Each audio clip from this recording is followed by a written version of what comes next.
사랑하는 자들아, 주께는 하루가 1000년 같고 1000년이 하루 같다는 이 한 가지를 잊지 말라.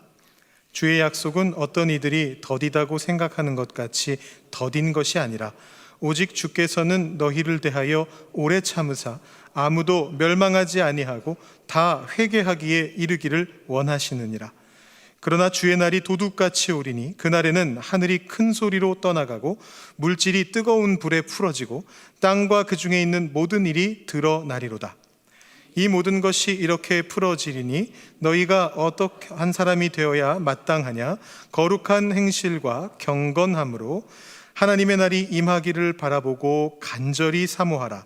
그날에 하늘이 불에 타서 풀어지고 물질이 뜨거운 불에 녹아지려니와 우리는 그의 약속대로 의가 있는 곳인 새 하늘과 새 땅을 바라보도다.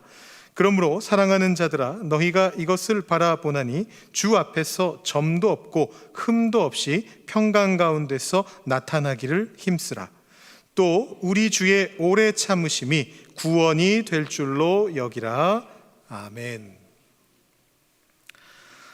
여러분, 지난주 예배부터 바뀐 것이 있습니다. 해마다 이맘때면 바뀌기 때문에 그냥 눈치채지 못하고 인지하지 못하시고 그냥 넘어가셨을 수도 있는데요. 여러분, 지난주부터 바뀐 거 혹시 무엇인지 아시겠습니까? 예, 이쪽에서 제가 들렸습니다. 아주 작은 목소리로 말씀하셨지만 들렸습니다. 크리스마스 트리. 예, 크리스마스 트리가 있습니다. 또 하나 있습니다. 뭐가 바뀌었죠?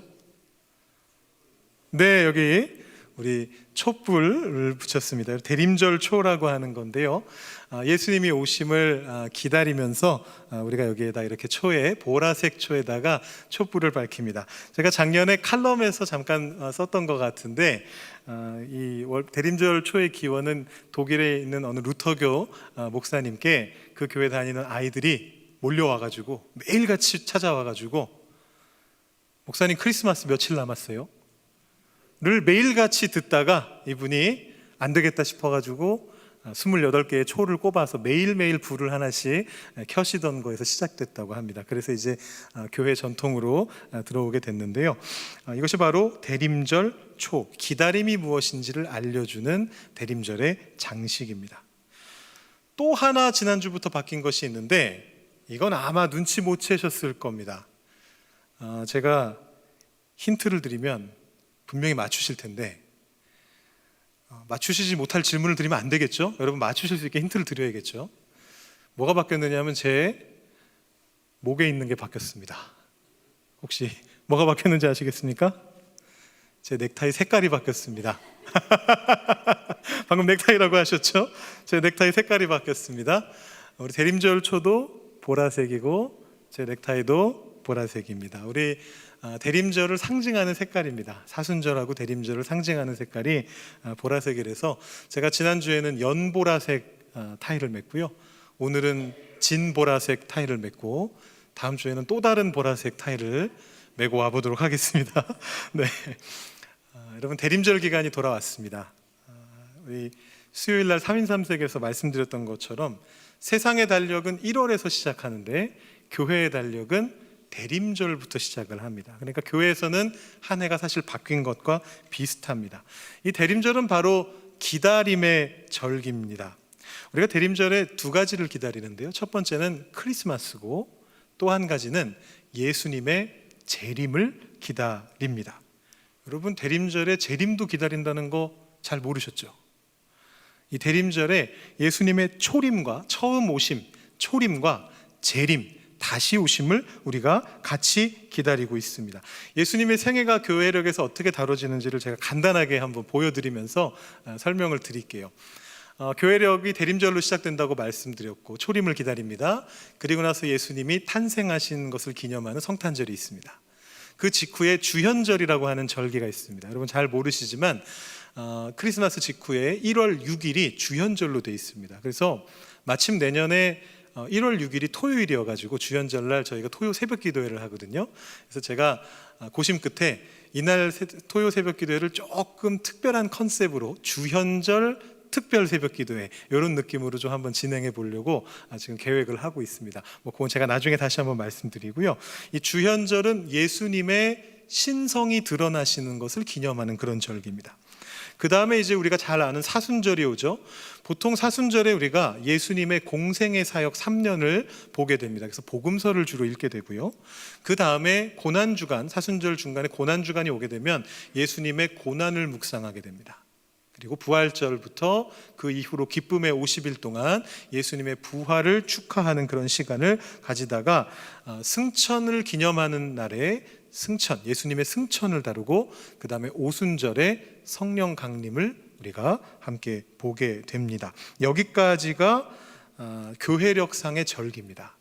그리고 전에 한번 말씀드렸지만 우리가 지키는 추수감사절은 전 세계 교회가 같이 지키는 절기는 아니고 이 북미 지역의 개신교하고 그 영향을 많이 받은 한국 교회가 지키는 절기가 추수감사절입니다. 그래서 교회력은 원래 예수님의 탄생을 기다리는 대림절부터 예수님께서 승천하시고 성령을 보내주셨던 성령 강림절까지 교회력이 진행되게 되어 있습니다. 그러면 이제 재림을 어디서 기념하느냐는 것이죠. 예수님이 승천하시고 끝이 아니잖아요. 예수님이 다시 오셔야 되거든요. 그 재림은 우리가 어디에서 보느냐? 바로 대림절에서 같이 다루게 된다라는 것입니다. 여러분, 사실 그렇지 않나요? 우리가 예수님의 초림을 왜 또 기대하겠습니까? 왜 또 기다리겠습니까? 예수님 이미 오셨잖아요. 2000년 전에 이 땅에 오셨거든요. 여러분, 어린아이들은 크리스마스를 손꼽아 기다립니다. 목사님 크리스마스 며칠 남았어요? 라고 하듯이 손꼽아서 기다립니다. 왜 기다릴까요? 선물이 있으니까. 그렇죠. 선물 받으려고, 목사님.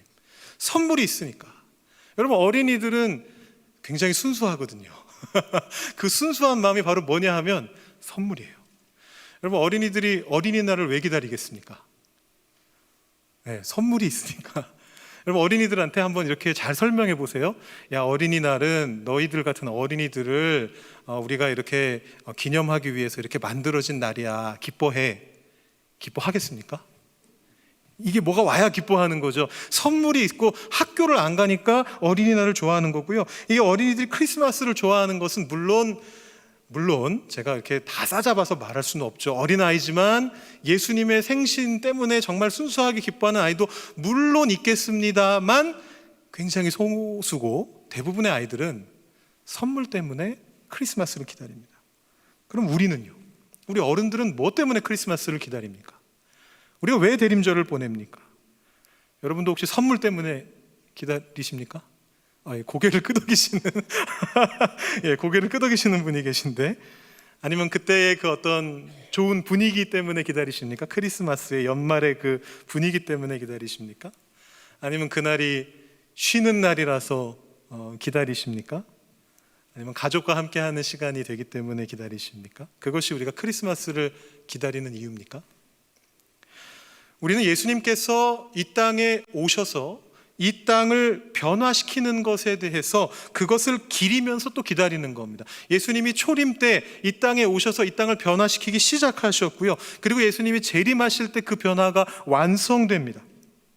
예수님께서 이 땅에 처음 오심을 통해서 이 땅에 변화가 생겨났습니다. 사탄의 통치에 균열이 생겨났습니다. 우리의 삶이, 우리가 살아가는 세상이, 그리고 나의 그 영혼이 바뀌기 시작했습니다. 하나님 나라가 되어가기 시작했습니다. 근데 여전히 부족하다는 것이죠. 여전히 이 땅에도, 내 삶에도, 나의 영혼, 나의 자신 안에도 부족함이 계속해서 보여집니다. 그 부족함이 채워지기를 바라면서 예수님의 재림을 우리가 기다리는 겁니다. 그게 대림절의 의미입니다. 지난주에 김요한 목사님께서 왜 슬기로운 처녀들과 미련한 처녀들의 이야기를 해주셨느냐? 그 비유가 재림을 다루는 비유이기 때문에, 대림절에 우리가 봐야 되는 본문이기 때문에 그러신 거죠. 제가 예수님의 초림과 재림에 대해서 간략하게 말씀을 드렸는데 조금 더 말씀드려야 오늘 본문 말씀으로 들어갈 수 있을 것 같습니다. 예수님의 이 초림이, 이 땅에 처음 오셨던 그 성탄절의 그 사건이 정말 엄청난 사건인 것은 분명합니다. 근데 질문은 생겨나는 거예요. 왜 그것이 모든 것을 한 번에 바꾸지 못했을까? 예수님이 오셔서 이 땅을 완전히 뒤집어 엎어버리셨으면 모든 게 해결되는데 왜 다시 돌아가셔서 다시 오시겠노라 그렇게 말씀하셨느냐라는 것입니다. 이 질문이 오늘 말씀의 핵심입니다. 사탄이 다스리던 땅에 한 인간이 나타났습니다. 하나님이 한 인간의 모습으로 나타나셨습니다. 엄청난 일이죠. 모든 인간이 사탄의 영향력 가운데 있었습니다. 그래서 늘 죽음 아래에서 있었습니다. 죄의 저주 아래 있었습니다. 근데 한 인간이 이 사탄의 영향력을 무시하고 죄의 저주를 끊어내고 죽음을 무너뜨리면서 그 땅을 걸어 다녔습니다. 그것이 바로 예수 그리스도입니다. 그분과 만났던 모든 사람들이, 이 땅 곳곳에서 그분과 마주쳤던 모든 사람들이 같은 것을 경험했습니다. 죄로부터 풀려나는 자유를 경험했습니다. 그래서 사탄이 이대로 두면 안 되겠구나, 이대로 두면 나의 통치가 무너지겠구나 라고 생각해서 그 한 인간을 죽여버렸습니다. 십자가에 달아서 죽게 만들었습니다. 그리고 나서 내가 이겼구나 라고 그렇게 생각했습니다. 이 사람은 죽었으니까요. 이제 세상에서 사라졌으니까 다시 사탄의 세상이 되었다라고 생각했습니다. 근데 그것은 사탄의 착각이었죠. 십자가 사건이 바로 우리를 죄에서 구하시기 위해서, 구원하시기 위해서 하나님께서 세우셨던 계획의 결정타였습니다. 그래서 이제는 죄의 문제가 우리를 더 이상 얽어매지 못한다는 것입니다. 우리가 요즘 묵상하는 히브리서 10장 말씀을 제가 한번 인용해 보겠습니다. 그러므로 형제들아, 우리가 예수의 피를 힘입어 성소에 들어갈 담력을 얻었나니 그 길은 우리를 위하여 휘장 가운데로 열어놓으신 새로운 살 길이요, 휘장은 곧 그의 육체니라.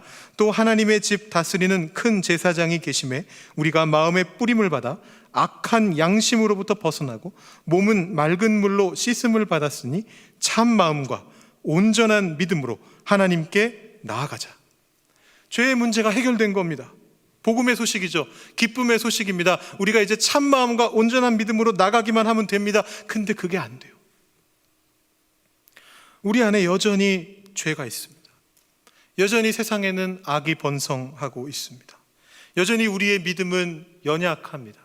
여전히 우리의 삶은 피폐합니다. 병이 우리를 찾아오고 땀 흘려 일해야지만 결실을 얻게 되고 매일매일 사람들과의 관계의 문제 때문에 계속해서 고통받고 영혼이 침체되고 무너지는 것을 겪고 마침내는 죽음을 맞이하게 된다라는 것입니다. 그래서 오늘 말씀에서 베드로와 싸우던 베드로의 대적자도 이렇게 조롱하면서 말하는 것입니다. 주께서 강림하신다는 약속이 어디 있느냐? 조상들이 잔 후로부터 만물이 처음 창조될 때와 같이 그냥 있다. 그냥 있다. 예수님 재림하신다더니 그 예수님 어디 있느냐? 사람들 다 죽고 있는데, 조상들이 잔다는 게 죽는다는 뜻이지 않습니까? 사람들 다 죽는구나. 죽음의 문제 해결된 게 하나도 없구나. 예수님 언제 오신다는 거야? 이렇게 묻고 있는 거예요. 예수님의 초림과 재림의 관계에 대해서 학자들이 이렇게 이야기를 합니다. 제가 이것을 신약학자 김세윤 교수님 책에서 읽었는데 D-Day하고 V-Day라는 표현으로 설명을 합니다. 근데 이게 제가 내용이 좋아서 자주 여러분들께 소개를 해드려요. 우리 젊은 분들은 전에 한번 보신 적이 있을 거예요. 근데 이 김세윤 교수님이 D-Day하고 V-Day를 뜻을 조금 다르게 잘못 사용하셨습니다. 근데 일단 이게 설명하기 아주 좋기 때문에 제가 이렇게 한번 설명을 드려보겠습니다. 여러분, D-Day라고 하는 단어가 처음에 어디에서 왔느냐 하면 노르망디 상륙작전에서 온 겁니다. 여러분 들어보셨습니까? 노르망디 상륙작전이라고요? 이 영화의 소재로도 많이 사용됐습니다. 2차 세계대전 기간 동안에 독일하고 이탈리아하고 일본 제국이 추축국이 되고 다른 나라들이 연합국이 돼가지고 서로 전쟁을 벌였습니다. 처음에는 추축국이 이기고 있었죠. 유럽 대륙의 전체를 다 독일과 이탈리아가 차지했습니다. 거기가 이기는 것처럼 보였습니다. 근데 그것을 뒤집었던 것이 무엇이었냐면 바로 D-Day였습니다. 이 D-Day라고 하는 건 뭐냐면 노르망디 상륙작전을 계획한 연합군의 수뇌들이 이 날짜가 드러나면 안 되잖아요. 그래서 그 며칠이라고 말할 수가 없으니까 그냥 D가 데이의 약자입니다. 데이라고 적어놓은 겁니다. 그날, 어느 날, 우리가 계획하고 있는 어느 날, 그날 우리가 노르망디에 상륙할 것이다 라고 D-Day란 말을 썼습니다. 근데 이제 김세윤 교수님은 거기에 약간 의미를 부여하셔서 이거를 Decision Day라고 그렇게 부르세요. 결정된 날이다. 실제로 2차 세계대전의 전황이 확정된 계기가 언제냐면 노르망디 상륙작전이 있었을 때입니다. 노르망디의 연합군이 상륙하는 순간 전쟁은 사실 이미 승패가 결정된 거예요. 연합군이 이기기로 확정이 된 것이었습니다. 그래서 그날을 Decision Day라고 그 교수님이 얘기하시는 겁니다. 그런데 그럼에도 불구하고 아직까지도 계속해서 전투는 벌어집니다. 왜냐하면 거기서 노르망디 상륙작전에서 연합군이 이겼다고 해서 순식간에 독일군들이 어디로 증발한 거 아니거든요. 여전히 유럽 대륙은 다 독일군이 점거하고 있거든요. 그래서 이제 승패의 방향은 확정이 됐지만 그 독일 사람들을, 독일 군대를 몰아내기 위해서 연합군이 계속해서 전투를 벌이게 됩니다. 여기서도 전투하고 저기서도 전투하고 국지전이 계속해서 벌어지게 됩니다. 그래서 마지막에 히틀러가 자살하고 이제 패배했다라고 이렇게 사인하는 그 순간이 이제 종전 선언이 있었던 날이고, 그날을 김세윤 교수님이 V-Day, 빅토리 데이다, 승리의 날이다, 이렇게 표현을 하십니다. 이 D-Day와 V-Day의 관계를 굉장히 잘 묘사해주는 그림이 하나 있습니다. 제가 작년에 젊은 분들께 로마서 강의하면서 보여드렸었는데요. 제가 1부 예배 때는 일부러 안 보여드렸습니다. 어르신들은 이걸 봐도 이게 무슨 말인가 하실 것 같아가지고 제가 안 보여드렸었는데 3부 때는 특별하게 한번 보여드려 보겠습니다. 네. 아주 유명한 만화입니다. 전 세계에서 제일 유명한 만화 중에 하나입니다. 드래곤볼이라고요. 저게 이제 드래곤볼의 전체 스토리 중에서 제일 핵심에 해당하는, 원작자가 생각했던 결말부에 해당하는 전쟁인데, 이제 여러분 보시면은 둘 다 참 못생겼다 이렇게 생각이 드실 텐데, 오른쪽에 있는 쪽이 착한 쪽입니다. 예, 손오공, 이 친구가 착한 쪽이고 왼쪽에 있는 쪽이 나쁜 쪽입니다. 근데 이제 여러분 그 어린이들 보는 소년 만화, 전투 만화 이런 걸 보시면 아시겠지만 보통은 적이 엄청나게 세요. 그리고 주인공은 막 거기에 얻어맞습니다. 근데 이 손오공도 처음에는 이 프리즈한테 얻어맞았습니다. 그러다가 뒤집히는 일이 벌어지는데, 그게 언제냐면 이제 초사이어인이라는 것으로 변신하면서 까만 머리가 노란 머리로 딱 변하면서 몸에서 빛이 쫙 이렇게 나오면서 딱 변신하는 순간이 있습니다. 이 변신하는 순간 프리저가 아직까지 내가 우세한 것 같은데 내가 지고 말았구나 라고 생각하게 되는 거예요. 여러분 이 만화의 스토리를 따라오시다 보면 그걸 보게 됩니다. 그래서 이제 젊은 분들에게 이 D-Day와 V-Day를 설명하기 위해서 인터넷에 어느 목사님 한 분이 이 그림을 사용하신 걸 제가 가져와 봤습니다. 여러분들은 이해하시죠? 네, 이해하셨습니까? 원래는 악이 훨씬 세 보였는데, 프리저가 훨씬 세 보였는데, 거기에서 손오공이 변신하는 순간 게임이 끝났구나, 이제부터는 끝난 거예요. 하지만 그 이후로도 싸움은 계속해서 이루어진다라는 것입니다. 아까 제가 말씀드렸던 노르망디 상륙작전의 예와 완전히 똑같은 예시입니다.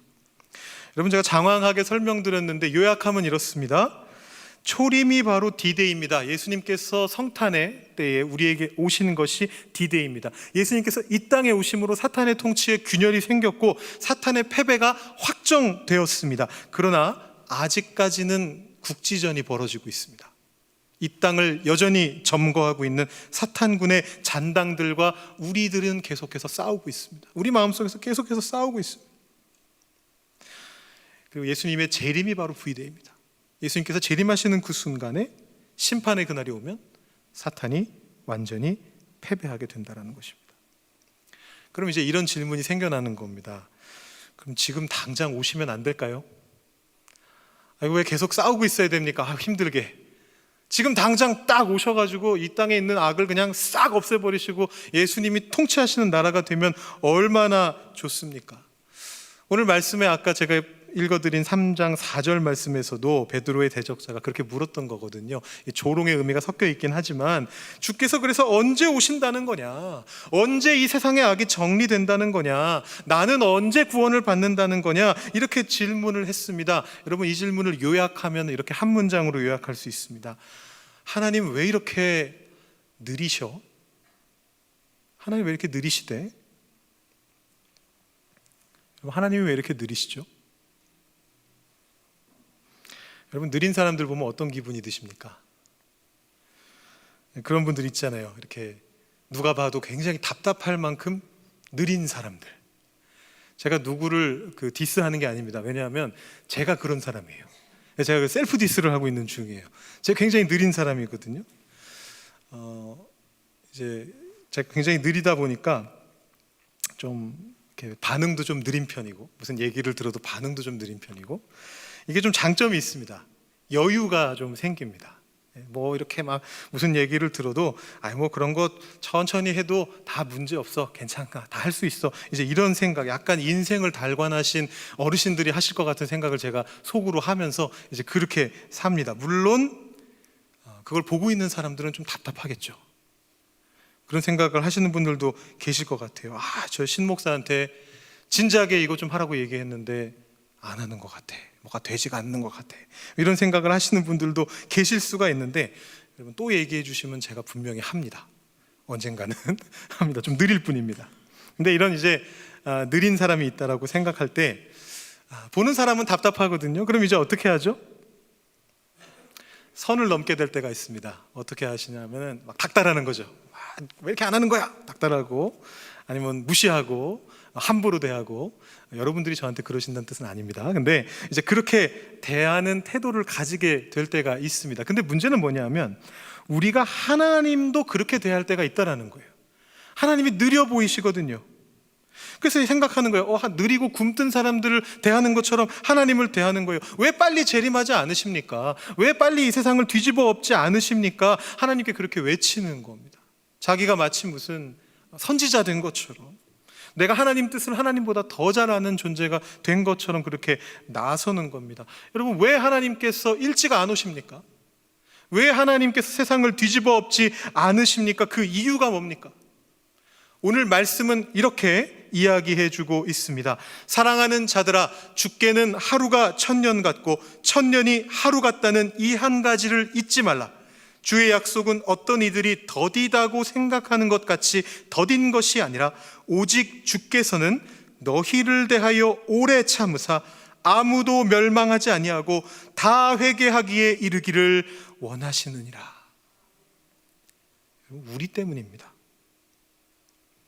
하나님이 느려 보이시는 이유는요, 하나님이 굼뜨게 보이시는 이유는요, 우리 때문입니다. 우리가 다 회개해서 멸망하지 아니하고 아무도 멸망하지 아니하고 다 구원에 이르기를 바라시기 때문에 기다리고 계십니다. 오늘 말씀, 읽은 말씀 맨 끝에 15절 상반절에 우리 주의 오래 참으심이 구원이 될 줄로 여기라, 이렇게 적혀 있습니다. 하나님은 참고 계시는 거예요. 우리 때문에, 다른 사람 아니고요, 세상의 악 아니고요, 우리 때문에 참고 계시다라는 것입니다. 에스겔 18장에서 하나님께서 이렇게까지 말씀하십니다. 오늘 김 목사님이 예배 부름에서 읽어주셨는데 좀 길지만 제가 읽어드리겠습니다. 주 여호와의 말씀이니라. 이스라엘 족속아, 내가 너희 각 사람이 행한 대로 심판할지라. 너희는 돌이켜 회개하고 모든 죄에서 떠날지어다. 그리한즉 그것이 너희에게 죄악의 걸림돌이 되지 아니하리라. 너희는 너희가 범한 모든 죄악을 버리고 마음과 영을 새롭게 할지어다. 이스라엘 족속아, 너희가 어찌하여 죽고자 하느냐? 주 여호와의 말씀이니라. 죽을 자가 죽는 것도 내가 기뻐하지 아니하노니 너희는 스스로 돌이키고 살지니라. 이것이 하나님의 마음입니다. 이걸 위해서 하나님이 느려지시는 거예요. 이걸 위해서 하나님이 느려 보이시게 행동하시는 거예요. 참으시는 중입니다. 우리를 다 살리시기 위함입니다. 여러분, 여러분의 속을 한번 들여다보십시오. 여러분의 손을 한번 내려다보십시오. 여러분의 삶을 돌아보십시오. 여러분은 구원받기에 합당한 존재이십니까? 여러분, 지금도 사실 죄 짓지 않으십니까? 여러분의 죄가 무엇입니까? 여러분의 죄가 살인입니까? 여러분의 죄가 동성애입니까? 여러분의 죄가 무슨 신성모독입니까? 여러분, 그런 죄를 짓고 사시나요? 여러분, 그런 거 아니잖아요. 여러분의 죄가 뭐죠? 시기, 질투, 탐욕, 분쟁, 무정함, 연약한 자를 보고도 불쌍히 여기지 않는 마음이 무정함입니다.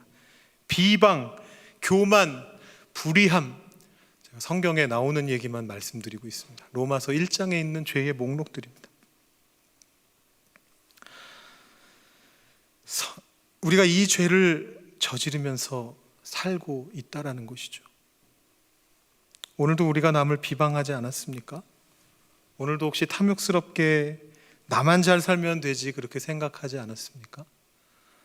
오늘도 이웃을 시기하고, 오늘도 그와 다투고, 오늘도 우리 안에 긍휼이 없었지 않습니까? 이러한 여러분의 죄악을 하나님이 내버려 두시는 것은 하나님이 느리신 분이셔서가 아니라 지금도 참으시는 중이시다라는 것을 여러분 기억하셔야 됩니다. 지금도 참으시는 중이십니다. 지금도 참으시는 중이십니다. 지금도 참고 계십니다. 그래서 오늘 말씀이 이렇게 말씀하시는 것입니다. 그러나 주의 날이 도둑같이 오리니 그날에는 하늘이 큰 소리로 떠나가고 물질이 뜨거운 불에 풀어지고 땅과 그 중에 있는 모든 일이 드러나리로다. 이 모든 것이 이렇게 풀어지리니 너희가 어떠한 사람이 되어야 마땅하냐? 거룩한 행실과 경건함으로 하나님의 날이 임하기를 바라보고 간절히 사모하라. 이 대림절에 예수님의 재림을 소망하시면서 우리 삶을 돌아보실 수 있기를 바랍니다. 오늘 말씀은 이렇게까지 표현을 하십니다. 주 앞에서 점도 없고 흠도 없이 평강 가운데서 나타나기를 힘쓰라. 어떤 어린 아이가 이제 막 말하기 시작한 이제 어린이집 다니는 유치원 다니는 꼬맹이가 뛰어다니면서 조동아리라고 하는 단어를 쓰더래요. 여러분 조동아리라는 말 아십니까? 주둥아리의 작은 표현이죠. 조동아리. 제가 알기로 이 주둥이라는 게 이제 동물이나 뭐 생선 뭐 이런 입을 나타낼 때 쓰는 표현이라고 알고 있는데 꼬맹이가 이렇게 막 뛰어다니면서 조동아리라는 말을 쓰더래요. 그래서 유치원 선생님이 물어봤다는 겁니다. 야, 너 조동아리가 도대체 뭔지 알고 쓰냐? 너 그 무슨 말인지는 알고 쓰니? 그랬더니 이 아이가 뭐라고 대답했느냐 하면 네, 저 잘 알아요. 착한 말을 하는 입은 입술이고요, 나쁜 말을 하는 입은 조동아리래요. 그랬다는 거예요. 아마 집에서 부모님이나 뭐 할아버지 할머니가 그런 얘기하는 거 들은 거죠. 요놈의 조동아리 이러면서 이렇게 하는 이제 그 얘기를 애가 들었던 것 같아요. 그래서 얘기하는 거예요. 나쁜 말 하는 입이 조동아리래요. 그렇게 얘기하더랍니다. 여러분, 남을 비방하는 이 조동아리를 죄송합니다. 이 입술을 흠없게 하소서 하나님께 올려드리시면서, 또 탐욕스러운 이 마음을 점 없게 하소서 하나님께 올려드리시고, 남을 질투하는 이 눈을 티 없게 하소서, 들보 없게 하시고 티 없게 하소서 하나님께 올려드리시고, 또 교만한 이 콧대를 제발 낮춰주옵소서 이렇게 하나님께 간구하시면서 평강 가운데 나타나시는 여러분들 되시기를 주님의 이름으로 축원합니다. 기도하겠습니다. 하나님 아버지, 감사합니다. 하나님께서 왜 느리게 보이시는가? 왜 그렇게 세상의 악을 없애지 않으시는가? 고민하다가 오늘 말씀을 보며 우리들의 죄를 생각해 봅니다.